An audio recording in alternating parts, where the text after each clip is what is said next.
Darren Huckabee might feel he left Leeds United with something to prove. Seldom in the first 11, he never really appeared to be on top of his game. But a new start at Manchester City, and more significantly, a start for Joe Royle's men, and he could be revitalised. It was Huckabee that set up Paolo one-top the City's goal at Highfield Road, and back on the ground where he made his name, he was back to his best. Once more providing one-top, who this time couldn't capitalise. But for all Huckabee's impressive running, and he consistently caught the eye on his full debut, City couldn't record their first win in 5 games.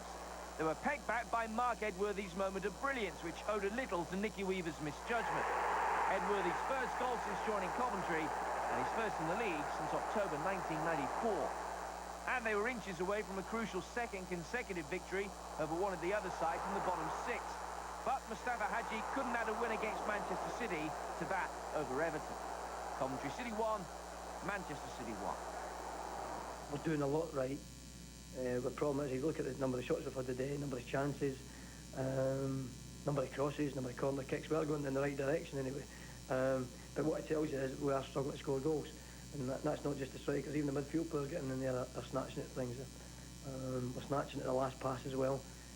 But that happens until you get the break where you can take yourself away from the relegation problem and relax yourself a bit more.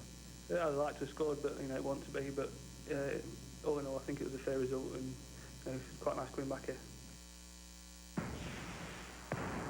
This was an important win for Derby, not least because it moved them above their opponents, who are now just 2 points above the drop zone. But Everton will count themselves a little unfortunate. After Steve Watson's header hit the bar, Rams keeper Mark Poom pulled off the first of a whole string of super saves. The goal that settled the game arrived after 20 minutes.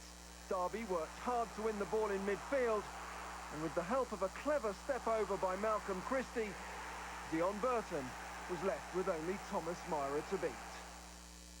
The second half saw more fine goalkeeping from Poom, David Weir, and then Duncan Ferguson were denied goals as the Estonian keeper made sure that Burton's effort would prove to be the winner and that Everton would fail to win for the 6th game running. I think the one thing about the Premier Division is that the games are always tight, and sometimes, they're not a great reflection on the play. The teams are all resilient enough to handle a bit of pressure. Derby did that today, and any opportunities we got, their goalkeeper managed to handle that. So on another day, it might not have been the case, but we ourselves are disappointed with the run we're in at the present moment, and hope that we can turn the corner quite shortly. Well, I don't know about a good way, other than 3 points. It was a bit of a nervous game, certainly second half. And to be fair, Pumi was unbelievable and kept us in the game. And so at the end of the day, you need them to do that sometimes, and it's a big, big win for us. Only the most optimistic of Bradford fans could have anticipated this result. Their team hadn't won a Premiership away game since April, and Leicester's only home league defeat so far this season had been to Manchester United. But Bradford took the points. The busy Robbie Blake saw his shot kept out by Andy Impey, but Ian Jess was there to net a debut goal, just days after joining on loan from Aberdeen. On the half-hour, Bradford made it 2-0. Even rarer than away wins for the Bantams are goals for Wayne Jacobs, his first since March '99 at Bristol City. Even then, he needed the help of Leicester keeper Tim Flowers, who was replaced at half-time by Simon Royce.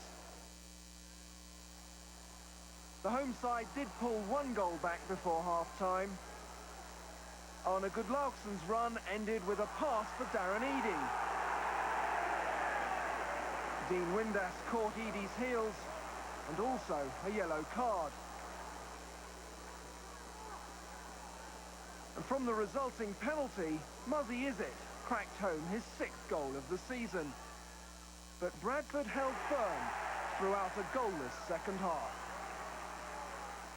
We're improving, and we brought in Ian Jess, and I thought he played well in midfield today, and Billy McKinley's finding his feet now, and so we're starting to gradually improve. As I say, disappointing about Boxing Day, but we'll bounce back well, and hopefully we can continue. There didn't seem enough confidence on the ball to me, and there's enough leaders. on the ball, and that for me is a bit worrying. But you know, I've been delighted with the way the players have played all season. The last couple of games have not been very good. They know I've not been very happy with that. But if it means now that we've got to just be very honest with each other and sort a few things out, that's what we'll be. Bradford wins for the first time away from home, and Ufa, Tim Flowers pulls a Taibbi in that one. That had to hurt. Well, Spurs fans expect no shocks at White Hart Lane, where they are unbeaten. Today, the Toon Army invades North London. Ben Coles has the report on that match. Before this game, all focus was on Spurs' miserable Christmas run. But after not long, intense football hogged the stage. 22 minutes in, Sherwood was sloppy, Amobi was sharp, and his ball to Solano proved perfect for 1-0. That just stung Tottenham into life, and Sergei Rebrov not once, but twice was inches from levelling. Then, a minute later, it was level. Gary Doherty, playing at centre-half, flew onto the end of Stephen Clements' cross with precision for 1-1. It was a good header. It was, I think from about the penalty spot, it was a great in-swinging cross from Clements, and just delighted to see it go in. Express the emotion you felt once it had gone in, because you were kind of wrapped up at that end, weren't you? Yeah, I don't know what my celebration was. I can't even remember looking back on it, but I was just happy to get a goal. It's just elation. 2 minutes after that, Spurs led. Darren Anderton was fouled by Gary Speed. Speed, you could say, wasn't happy. Anderton was cool as ice from the spot. 2-1 Tottenham. Just past the half hour, Clements' corner was met by Doherty. Solano tried to shepherd it away off the line. The referee saw the Peruvian's handball as deliberate, and Solano was sent off. Anderton's second spot kick, however, was brilliantly parried by Harper. A minute later, Spurs went 3-1 up. Doherty's good run found Rebrov, and the Ukrainian silenced his critics in style. He could have doubled his tally on the stroke of half-time, but for Harper's agility, and Stephen Clements following in couldn't squeeze home. The half-time entertainment was from Spurs legend Ricky Villa, and the Argentinian was enjoying what he saw. I'm very pleased to come back to the White Hart Lane. Great memory coming to me, and I see nice game. I seen Spurs decide to win the game, and I'm pleased for that. But the enjoyment might have stopped 1 minute into the second half as Acuna found Kieran Dyer, who fleeced Perry and Leonardson before Sullivan stopped him in his tracks. Referee Steve Bennett was having none of that. Sullivan saw red, so Ian Walker got a game.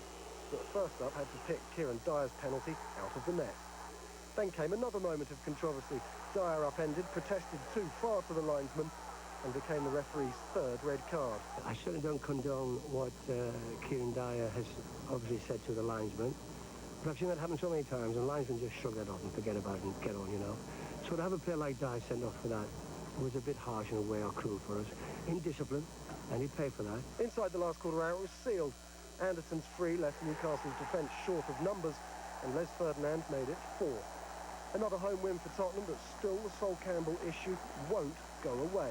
Yeah, well, I just hope they're true. I mean, if you read them in the paper, you know, you take it with a pinch of salt, because he's not spoke to me or anybody at the club, so we don't know if it's true or not. But putting that aside, Tottenham, despite a weird night at the office, had good reason for cheer. There you have it, Spurs. All right, who'll be the winners of the first Goal and Player of the Week awards in the year 2001? We'll be right back after the break to show you the results.